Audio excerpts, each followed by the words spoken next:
Olá, terráqueos, como é que você tá? Eu tô muito bem, mas muito bem mesmo, porque hoje é uma noite histórica, eu tô muito feliz aqui.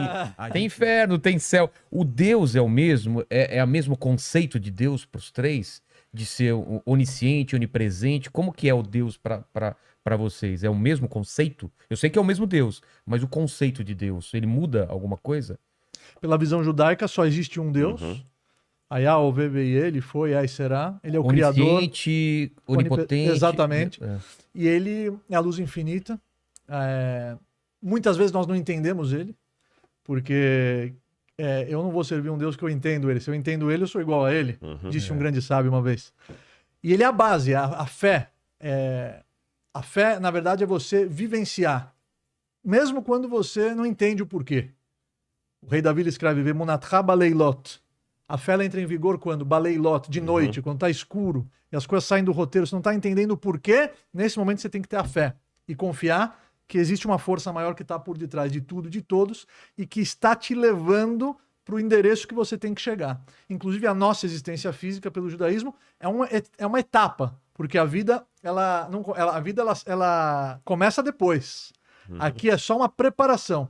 Um dos grandes cabalistas, que foi o Ramchal, o Mesilat Yesharim, Rav Moshe Chaim Luzzatto, ele escreve que esse mundo é um corredor e o mundo vindouro é o grande salão. Então nós estamos aqui para plantar, para depois poder colher aquilo que é a conexão maior, a proximidade com essa luz infinita. Agora, por que então nós precisamos vir para cá?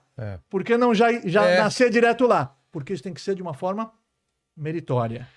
Existe a meritocracia, o livre-arbítrio. Você ter uma força que te puxa para um lado e uma força que te puxa para o outro, e você escolher, optar, fazer o que é certo, apesar de uma má inclinação que existe dentro de cada um de nós, que vai te puxar, que vai tentar te desviar, que são os testes, as adversidades da vida, que revelam a nossa força, que revelam o nosso caráter. Por isso que quando Deus criou o anjo da morte, ele falou, Tov Meod, é muito bom, porque ele vai te mostrar que você não está aqui para sempre, que existe um tempo limitado, e isso vai dar uma razão para você aproveitar cada dia da sua vida para construir, exatamente, para fazer com que aquele dia jamais acabe. Como é que você vai fazer um dia jamais acabar? Criando algo de significativo nele. Agora, alguém poderia dizer assim, não, mas então o padre virou judeu, né? E agora o pastor virou católico, né? Ou o padre virou pastor. Não, calma. Nós temos diferenças, não é? Então, o que o cristianismo tem como uma palavra típica? O que o cristianismo trouxe que agregou algo a uma certa tradição judaica, né? O judaísmo tem uma percepção de que esse Deus é presença. Quem ama se faz presente. Um grande biblista católico, Carlos Mesters, né? Que o Rodrigo conhece muito bem, ele é um holandês que é mais brasileiro que nós todos juntos. Ele se deu o cuidado de contar quantas vezes na Bíblia, Antigo e Novo Testamento, Primeiro e Segundo Testamento, quantas vezes está escrito que Deus está conosco. Eu estou contigo, né? Eu estou no meio de vós. A liturgia católica diz, o Senhor esteja convosco, Ele está no meio de nós. Ele contou 3.000 vezes. E, inclusive, a tradução do nome de Deus, que a tradição judaica respeitosamente não pronuncia, né? E que nós na liturgia católica não pronunciamos também, em comunhão com o respeito, nunca vai se dizer o nome de Deus numa liturgia, numa missa, você nunca vai ouvir, mas o tempo inteiro se diz, o Senhor esteja convosco, Ele está no meio de nós, esse é o nome de Deus, não é? Mas essa presença amorosa de Deus vai encontrando maneiras de se presencializar. Então, a Imago Dei, Deus cria o ser humano à sua imagem e semelhança. Então, olhando para o Rabino, eu vejo rastros de Deus nesse meu irmão. Olhando para você, eu vejo a imagem e semelhança de Deus segundo a qual fomos criados. Mas depois, então, vamos pegar Moisés, né? Moisés diz, mas qual é a garantia que eu tenho para abrir o mar? É porque eu vou estar contigo, né? Eu vou ser a tua força.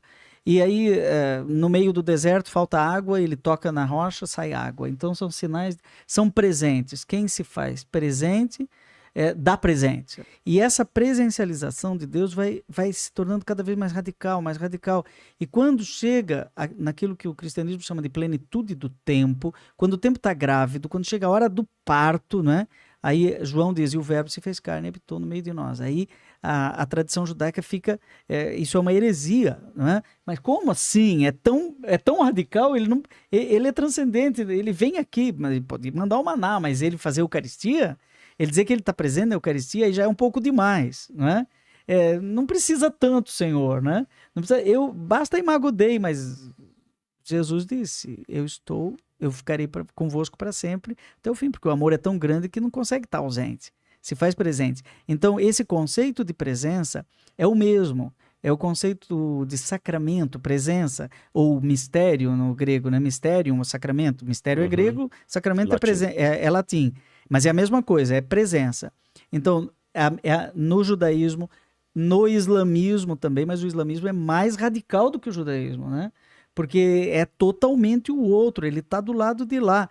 E o cristianismo é tão agregador, né, que acaba dizendo que esse Deus é tão comunhão que ele em si mesmo é comunhão, que ele é Pai, Filho e Espírito Santo. Aí o judaísmo pira, né? Peraí. O judaísmo não tem essa tripartição. Não. Isso eu tô entrando agora no típico, porque quem está assistindo diz assim, mas padre não é padre? Esse padre não é teólogo? O que é de típico? Né? Então aqui é o típico cristão. Então nós temos 2000 anos de tradição cristã que tem um Santo Agostinho, que vai escrever o De Trinitate, que explica isso com genialidade.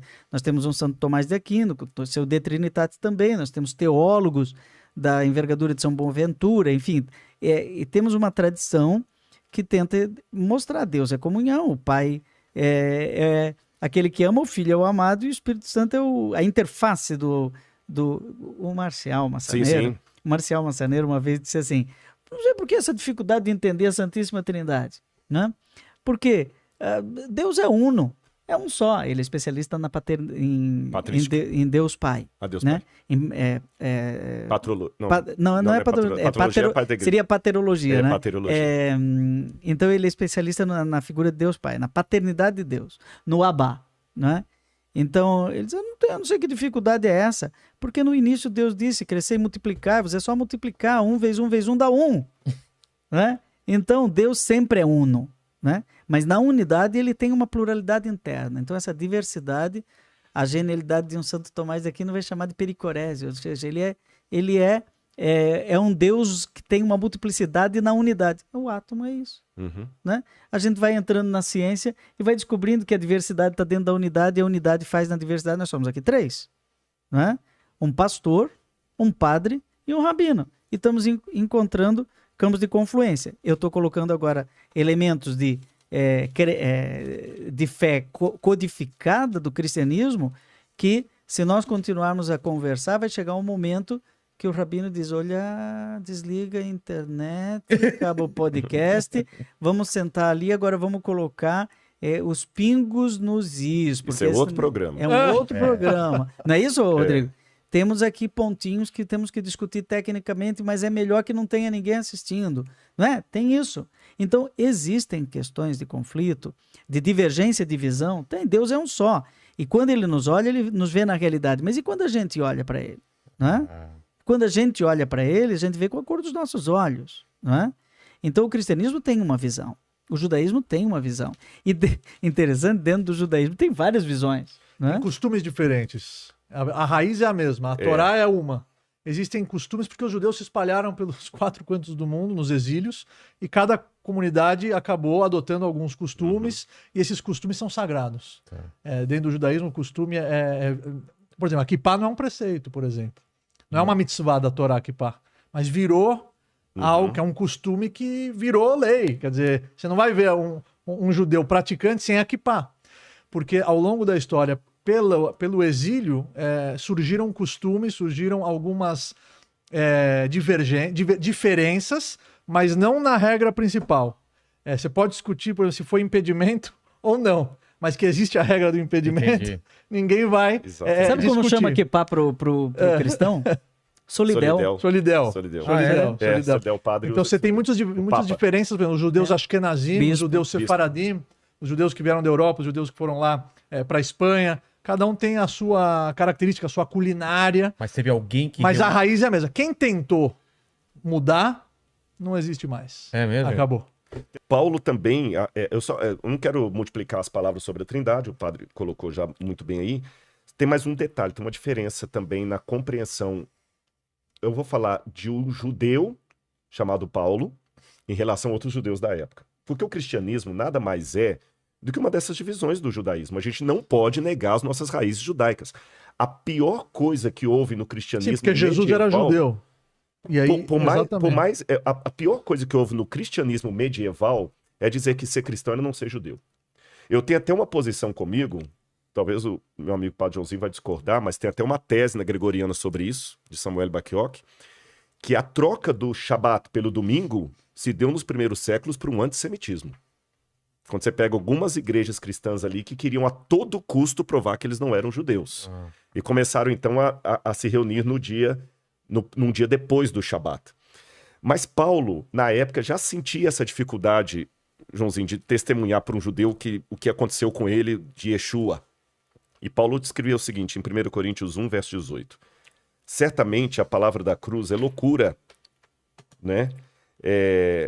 E ele fala o seguinte, nós pregamos a Cristo crucificado, escândalo para os judeus e loucura para os gentios, tá certo? E quando a gente vai para Romanos, vem a principal diferença. Tá falando da linguagem da cruz, né? Exatamente. Eu vou deixar até minha cruz aqui. A cruz é loucura. Vou colocar a cruz aqui no meio. E não é só pro judaísmo da época, não. Porque na época que Paulo escreveu isso, cruz era uma coisa tão terrível, que tem um texto de Cícero tentando defender um homem chamado Rabirus. E Cícero falou que a palavra crux não deveria ser pronunciada diante dos ouvidos de um romano, porque crux era um xingamento em latim. Então falar que o Messias morreu crucificado é uma coisa tão... Na época era uma mentalidade tão ridícula como se eu falasse que um homem santo de Deus morreu de overdose. Caramba. Ninguém pesado, aceitava isso, era muito, muito duro. E maldito é aquele que morre no madeiro, tá lá na Torá. E Paulo dizia o seguinte, Romanos 5, verso 12. Porque assim como por um só homem entrou o pecado no mundo, e pelo pecado veio a morte, assim também a morte passou a todos os homens, porque todos pecaram. E Paulo continua dizendo em Romanos, porque todos pecaram e destituídos estão da glória de Deus. Então a diferença aqui é o seguinte, na visão de Paulo, a salvação não é meritória. O Rabino foi muito coerente com realmente o pensamento judaico. É meritório. Eu guardo a Torá, ou a lei, para ser salvo. Na compreensão paulina, as minhas obras não podem... Não é para ser salvo. Quando Deus criou o ser humano na sua imagem e semelhança, ele colocou características divinas dentro desse ser humano. A fala, o intelecto. Então nós somos uma partícula divina. Quando ele sopra a alma, vai par be'apar nishmat chaim, nós somos o quê? Quem sopra de dentro para fora, né? Manda na far, medilei na far, fala o Zohar HaKadosh, a obra máxima da Kabbalah. Então a vida é uma partícula divina. Então Deus está dentro de cada um de nós. Então para que essas duas, a criatura se conecte com o Criador, ela precisa se parecer com ele. Então, assim como ele é por si próprio, nós também vamos adquirir esse mérito por nós mesmos, através dos preceitos. Isso, exatamente. Através dos preceitos. Esse é o ponto. Vai gerar a conexão. Na visão de Paulo, esse mérito não pode ser adquirido por mim mesmo. Essa é a diferença. Ah, tá. Né? O mérito, ele é da morte de Cristo na cruz do Calvário, morte intercessória em nosso lugar. Que Pelo judaísmo não. Pelo judaísmo é cada um por vai si. Plantar. Essa é a diferença. Inclusive tem uma frase, o seu quinhão já está lá, você precisa só plantar para colher os seus frutos, para colher os frutos do futuro. É só essa diferença sutil que eu queria colocar, a diferença. As obras não são o meio, né? Eu usei a palavra salvação aqui, que é uma palavra mais cristã até, né? As obras não são o meio nem a causa da minha salvação, mas o resultado dela. E essa leitura de Paulo, ela vai muito em Santo Agostinho. Santo Agostinho, ele teve uma vida pregressa, devassa, você sabe disso, não estou desrespeitando Santo Agostinho aqui, quem lê Confissões. E ele falou assim, parece que tem um poder ruim em mim que me aponta para coisa errada, porque quando eu era criança, tá nos Confissões, eu queria roubar as peras da casa do vizinho para comer. Por quê? Era fome? Não, tinha comida na minha casa. Era vontade de comer pera? Não tinha pera na minha casa. Era o velho homem que agia em mim, tá certo? Então essa é a diferença. Agora, eu vou fazer uma pergunta se vocês me permitem os três aqui, que se eu tivesse em casa, Padre Rabino, eu falaria, vem cá, e se quando chegar o dia do encontro do acerto de contas, não podem os três estarem certos? Não é E isso? aí? E aí? Essa é a grande... E aí? Esse era um dos temas que eu tinha anotado, o julgamento. Exatamente, O dia do como é que vai julgamento. ser? Eu entendo, eu gostaria que os colegas também dessem a resposta deles. Eu já sei a entendo resposta assim. toda. A minha resposta, sim. Eu estou sendo fiel ao entendimento que eu tenho das escrituras. O fato de eu discordar dele não pode ser uma questão de não gostar do óculos dele, não querer casar. Não. Por isso que eu falei, você tem que ter a sua convicção. Então, na minha lógica, eu entendo desse jeito. Se eu chegar lá e Deus falar comigo, Rodrigo, você estava errado. Não era essa. Não era essa. Mas sabe, aí vem uma coisa que... Vou pegar o suprassumo do que os dois falaram. Relacionamento e ahav. Ahavá. Amor. Eu amo tanto esse Deus. E perdoe-me falar assim, não de maneira poética, mas é que é de coração mesmo. Eu agradeço muito a vocês por terem nos dado Yeshua. Porque você pode ter discordâncias de mim, mas essa crença que esse grande rabino me trouxe... Desculpa, eu não estou aqui fazendo propaganda da minha religião, estou falando da minha vida. Não é da minha teologia. Me mudou tanto. Você estava falando ali que emociona. Por exemplo, o Shabat para mim. O que é o sábado para mim? Eu não guardo o sábado, Joãozinho, para me sentir melhor do que você.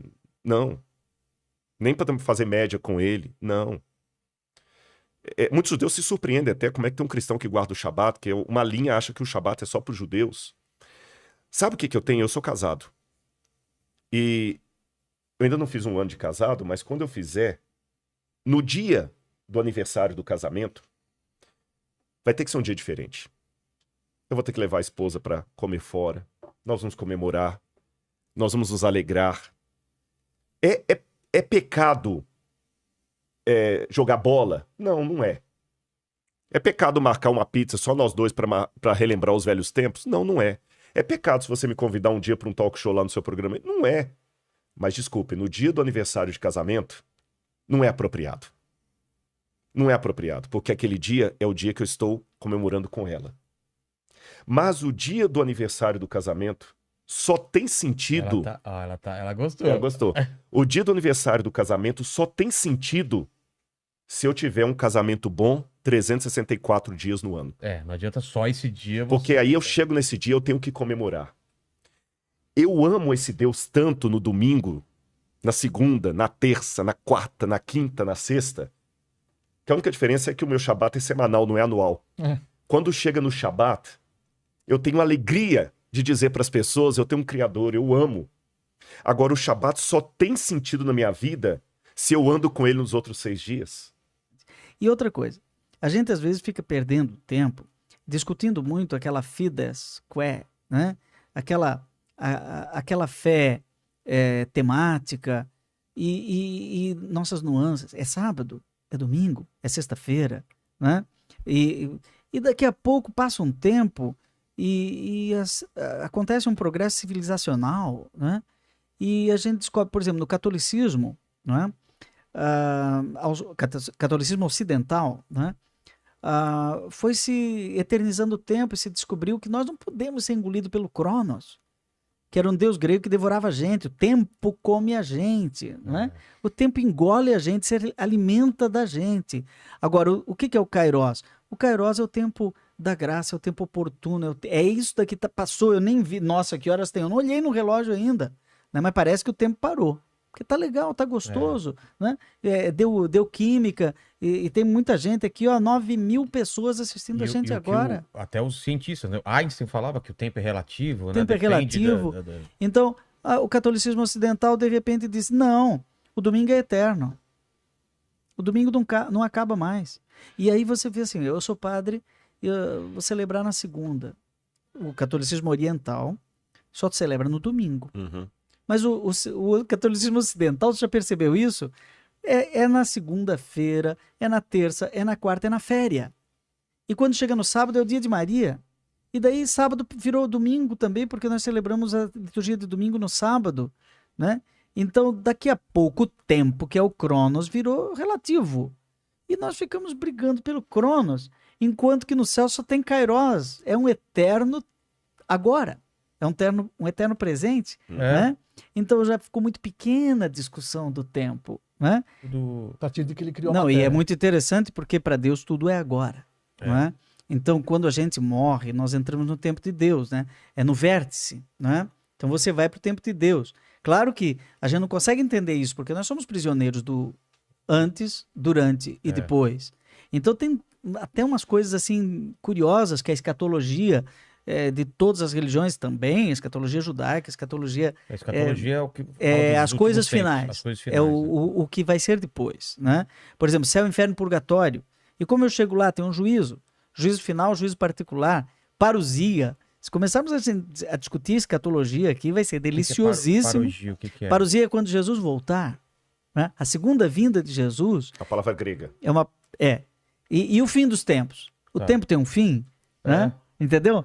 É tanto assunto que quando a gente começa a estudar esse assunto do tempo, a gente chega, mas peraí, eu ainda estou no tempo, né? Bem- Mas Deus não está. E é interessante que o Eclesiastes diz, né, que Deus colocou a Olam no coração das pessoas, que eles traduziram por eternidade. Tem palavras do hebraico que você Colocar a traduzia ao pé da eternidade letra, no nosso eternidade coração, no o que nosso quer dizer coração. isso? Então, assim, Deus colocou a eternidade no coração do ser humano, essa sede pelo sagrado. Sim. É pelo transcendente, para citar o Karl Rahner, o transcendental. Você pode olhar que todos nós, mesmo quem é ateu, eu digo o seguinte, se tem uma oração que qualquer ateu honestamente possa fazer, seria que Deus exista, amém. Porque se Deus existir, é muito bom. Agora, se Deus não existir, gente, vamos ser sinceros, o que é essa vida aqui? A vida nesse mundo sem Deus, por mais, com todo respeito aos ateus que estão nos ouvindo, eu já vi 1000 explicações, estão falando agora até de uma espiritualidade ateia, que você pode encontrar sentido da vida na natureza e tudo. Respeito. Mas vamos ser muito realistas. Se não há Deus, se tudo isso é bobagem que nós estamos falando aqui, já dizia o poeta Fernando Pessoa, nós somos apenas cadáver adiado que procria. Ponto. E num processo de desintegração lenta. Dia após dia, dia após dia. Ou seja, nós já nascemos condenados. Pela ciência, eu não sei até que idade, mas a gente, a partir de uma idade, não sei se é 7, você pode até pesquisar no Google, a gente já começa a morrer, né? A gente vai perdendo, Sim, não é? mas só que interessante, tem alguma coisa dentro de nós, independente de ser judeu, cristão, ateu, muçulmano, tem alguma coisa dentro de nós que diz que algo tá fora de lugar. Por mais que a gramática permita, leucemia e criança não combina na mesma frase. Ó, posso cantar uma musiquinha? Né? Pode. Vai tocar? Você vai tocar? Vamos ver. Esta fome de felicidade é saudade do paraíso, é saudade que a gente tem, é saudade que a gente tem.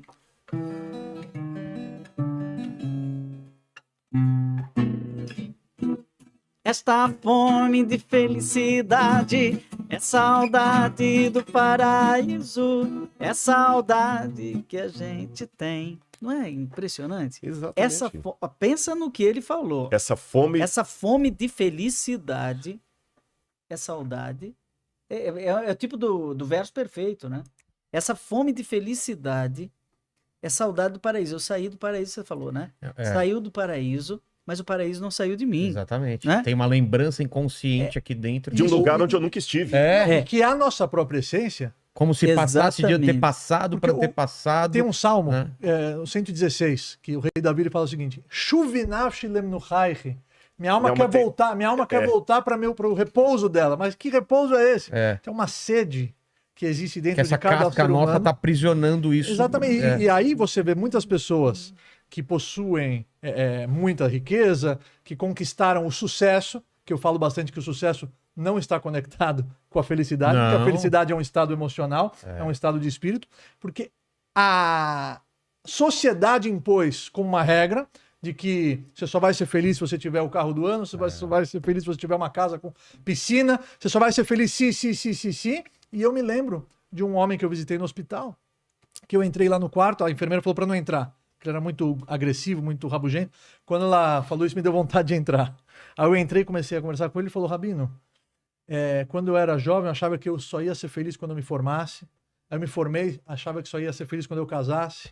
Aí casei, Ter meus filho. amigos tendo filho, só ia ser feliz quando eu tivesse filho. Aí eu tive meu filho, meus amigos não aguentavam, os filhos estavam casando, tinham netos, pegando o neto no qual só eu vou ser feliz quando eu também encaminhar os meus filhos e tiver os meus próprios netos. Ou seja, eu condicionei a minha felicidade no futuro. E hoje eu tô nessa cama de hospital. A Eu não felicidade vivi. está onde eu não estou. Exatamente, eu não vivi a minha vida. Então, o rei Davi A felicidade não é um lugar onde Não você é. caminha pra lá, é um estado. é um né? estado emocional. É. E a essência é esse retorno, que a alma ela quer voltar Mas para essa paz, para essa A renovada. questão da saudade o Carlos Mestres tem um livro sobre Gênesis 1 a 11, que é genial, né? Os 11 primeiros capítulos da Bíblia é alguma coisa que dá para passar a vida estudando.